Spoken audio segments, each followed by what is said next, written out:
In 1967, Adam West wore his Batman costume one last time for a secret project filmed in London, lost for over 50 years and unseen by American fans. It was only rediscovered in 2018, revealing a shocking scene that showed even superheroes can hide dark secrets.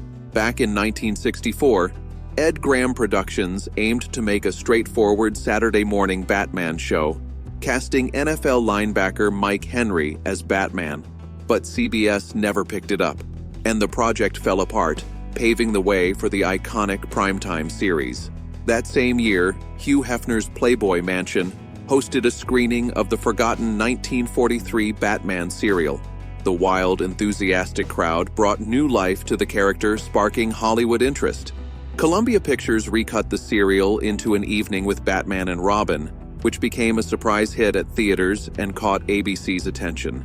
Yale Udolph, a young ABC executive and lifelong Batman fan, pushed hard for a Batman TV show.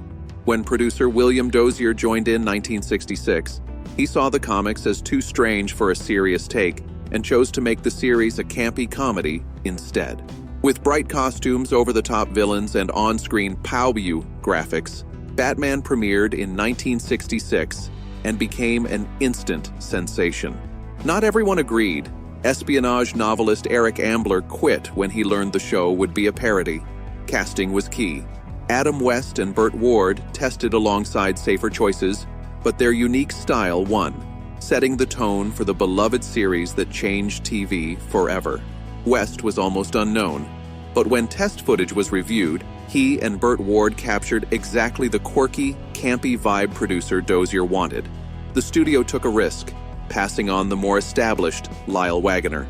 Waggoner found success elsewhere, but West and Ward became the iconic Batman and Robin. West's deadpan delivery in a Nestlé commercial caught Dozier's eye, perfect for the show's tone.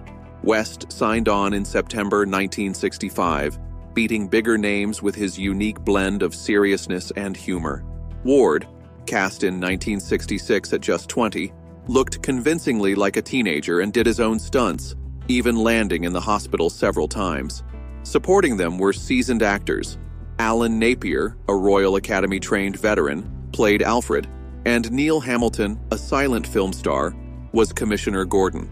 Their gravitas balanced the show's colorful chaos, but not everyone saw Batman as innocent. In 1954, psychiatrist Frederick Wortham's book, Seduction of the Innocent, claimed Batman comics were psychologically homosexual, citing Bruce Wayne and Dick Grayson living together without women. His ideas echoed Cold War-era fears and shadowed the character for years. By the 1960s, as the TV show became a hit, producers nervously avoided anything that might reignite controversy.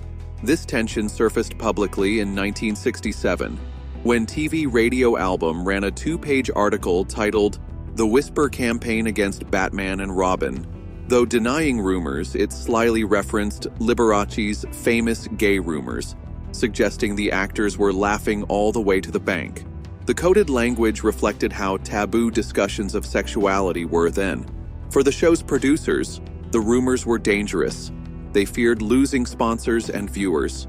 ABC responded by inserting overt hints of Batman's heterosexuality, like a clunky line about his interest in female villains stemming from manhood's first oncoming thrusts. Scripts increasingly emphasized Batman's attraction to women, even if it felt awkward amid the camp.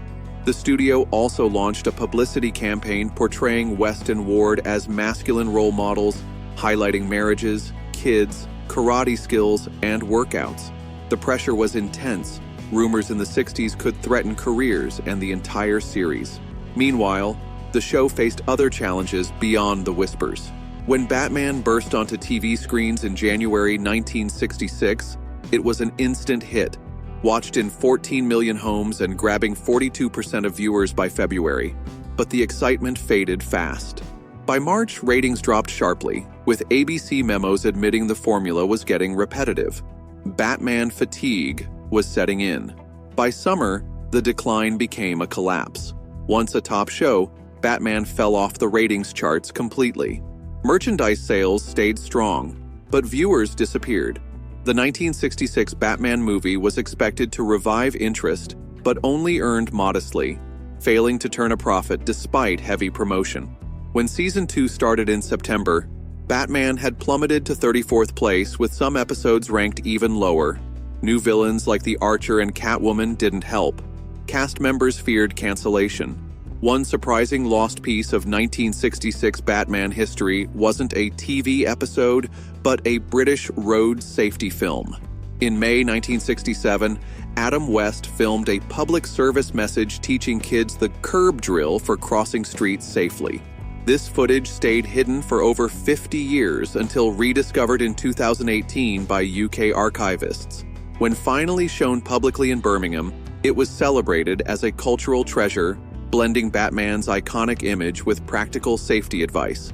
The discovery reminded fans how even huge franchises can lose parts of their history.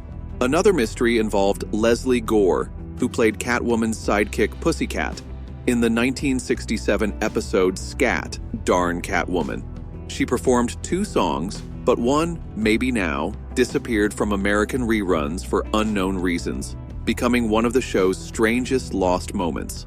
There was also a controversial scene with Commissioner Gordon being knocked out with bat sleep spray to forget Batman's secret identity. Some syndications cut or edited the scene to avoid showing a police commissioner drugged, even in the campy context.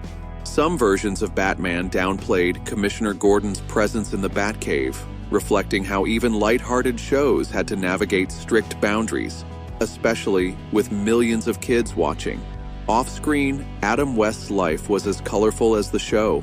In the late 1960s, he was banned from Aspen, Colorado for 15 years after a wild party that involved liquor, women, and police, though no charges were filed. West later got the all-clear to return, but the incident added to his Hollywood Hellraiser reputation. West and Burt Ward became as famous for their nightlife as for their roles. Ward's autobiography revealed wild fan encounters and even an escape by jumping from a motel window. These stories sometimes embarrassed producers and strained their relationship, worrying executives about the show's family-friendly image. Co-star Cesar Romero added to the legend by refusing to shave his mustache as the Joker, instead hiding it under white makeup, making his character uniquely memorable. Behind the scenes, the cast's partying often led to exhaustion during filming, with makeup crews working overtime. In 1966, sci-fi writer Harlan Ellison pitched a Batman episode featuring Two-Face, a villain never before on the show. The script mixed camp with darker themes, and Clint Eastwood was even considered for the role, but the pitch was rejected due to network politics, and the story remained unseen until adapted into a 2014 comic titled Batman 66: The Lost Episode. The show also invested heavily in the Batboat, built by Glastron with flashy gadgets. Though it debuted in the 1966 movie, filming on water proved expensive, so it was used sparingly and then stored away, becoming a mythical symbol of budget constraints.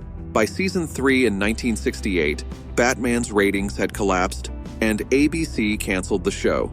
NBC showed interest in a 4th season, but the producers had already demolished key sets like the Batcave and Wayne Manor.